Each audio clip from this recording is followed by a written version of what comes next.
সালাহ কি মেসির রেকর্ড ভাঙতে পারছে? জানতে হলে পুরো ভিডিও দেখুন। প্রিমিয়ার লিগের রেকর্ড ভেঙে তছনছ করে দিলেন মোহাম্মদ সালাহ। প্রিমিয়ার লিগে চলতি মৌসুমে অন্যতম চমকের নাম বোর্নমাউথ।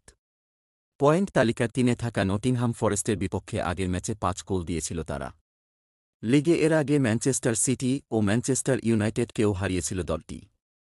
এমন প্রতিপক্ষের বিপক্ষে শনিবার রাতে লিভারপুলের পরীক্ষাটা কঠিনই মনে হচ্ছিল।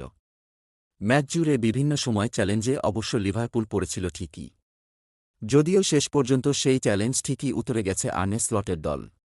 দারুণ ছন্দে থাকা সালাহ এই ম্যাচে প্রথম গোলটি করেই নাম লেখান দারুণ এক মাইলফলকে। এটি ছিল ইউরোপের সব দল মিলিয়ে সালাহর ৩০০তম গোল। এই ম্যাচ শেষে যা হয়েছে ৩০১। আর লিভারপুলের জার্সিতে সালাহর গোল সংখ্যা এখন ২৩৪। এর মধ্য দিয়ে প্রিমিয়ার লিগে চলতি মৌসুমে সালাহর গোল সংখ্যা এখন ২১। এ নিয়ে লিভারপুলের হয়ে ৫ মৌসুমে লিগে ২০ বা তার বেশি গোল করলেন সালাহ। এর আগে ২০১৭-১৮তে ৩২ গোল, ২০১৮, ১৯, ২২, ২০২০-২১, ২২ ও ২০২১-২২, ২৩ মৌসুমে এই কীর্তি গড়েছিলেন সালাহ। সালাহ ছাড়া ৫ বা তার বেশি মৌসুমে ২০ বা তার বেশি গোল করার কীর্তি গড়েছিলেন অ্যালান শিয়ারার ৭ বার, সেরহিও আগুয়েরো ৬ বার, হ্যারি কেইন ৬ বার ও থিয়েরি ওরি ৫ বার। আপনার কি মনে হয় মোহাম্মদ সালাহ কি এবার ব্যালন ডির পাবেন?